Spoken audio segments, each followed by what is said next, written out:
Salut à toi et bienvenue sur l'Agora d'Athènes.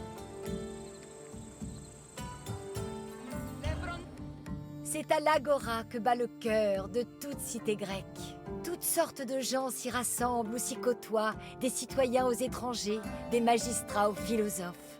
On y mène 1000 affaires différentes, des réunions politiques, des procès ou des transactions commerciales. Lorsque tu auras terminé ta visite, viens me retrouver. Nous reprendrons cette discussion. À tout à l'heure.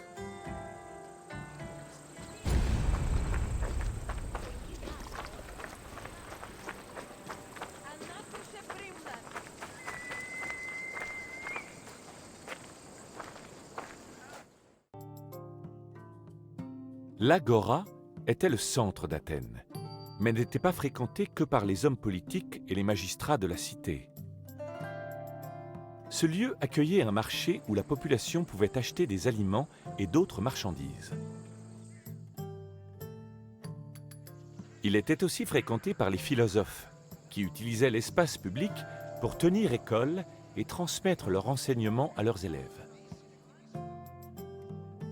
La religion y avait également sa place.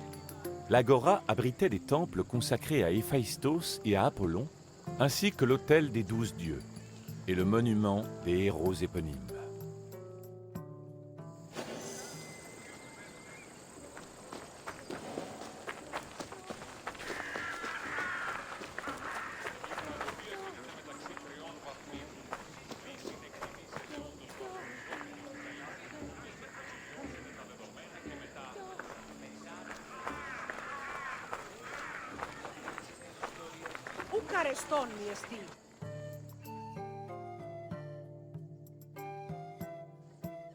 La Stoa Poikile, ou colonnade peinte, tirait son nom de ses fresques murales.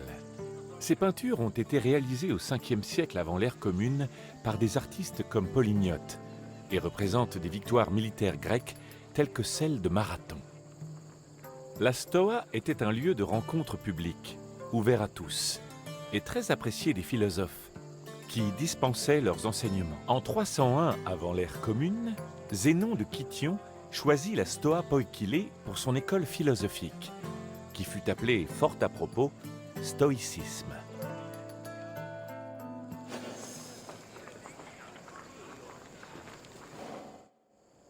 La Stoa Poikile, ses peintures ont été réalisées au 5e siècle.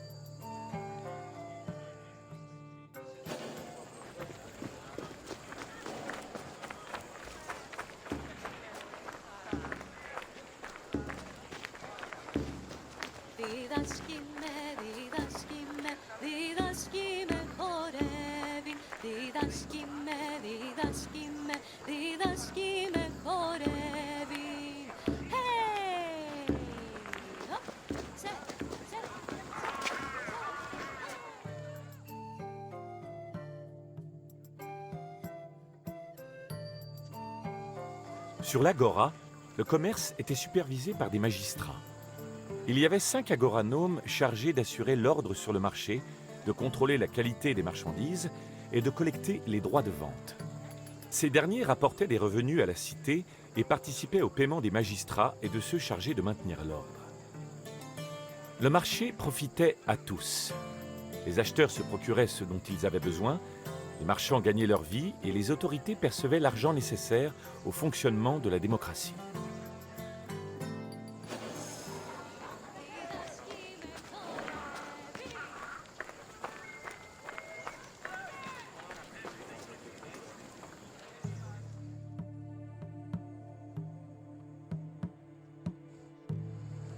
Le temple original d'Apollon Patros fut bâti vers -535 par Pisistrate, mais malheureusement détruit par les envahisseurs perses quelques décennies plus tard.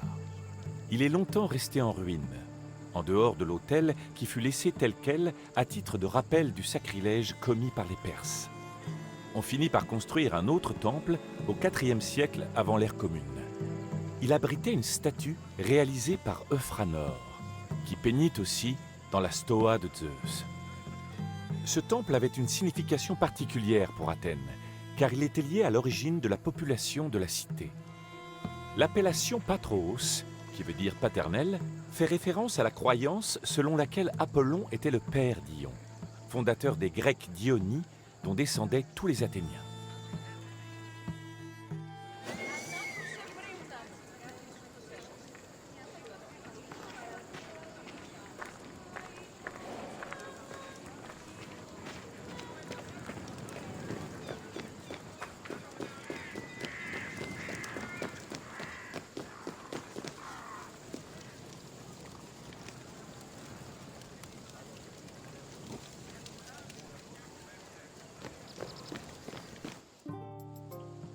Le temple d'Héphaïstos surplombe l'agora depuis la colline de Kolonos Agoraios.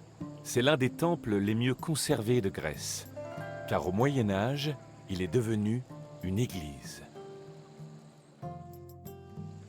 Cependant, si cette transformation a préservé la structure, elle a endommagé les sculptures qui l'entouraient.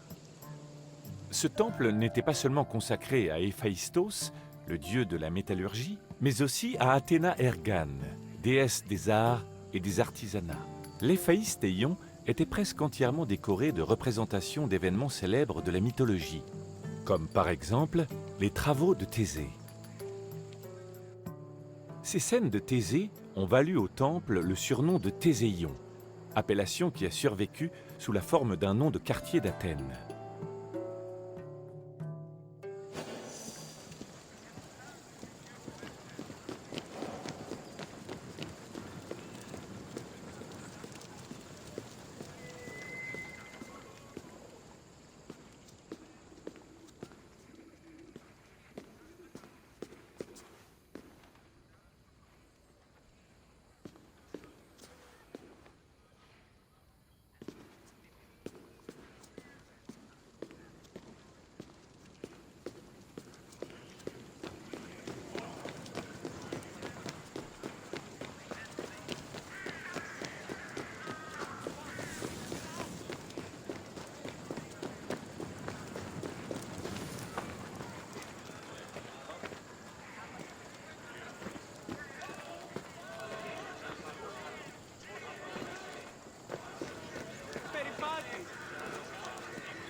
Le Bouleuterion était un autre bâtiment de l'Agora, jouant un rôle important dans le régime démocratique.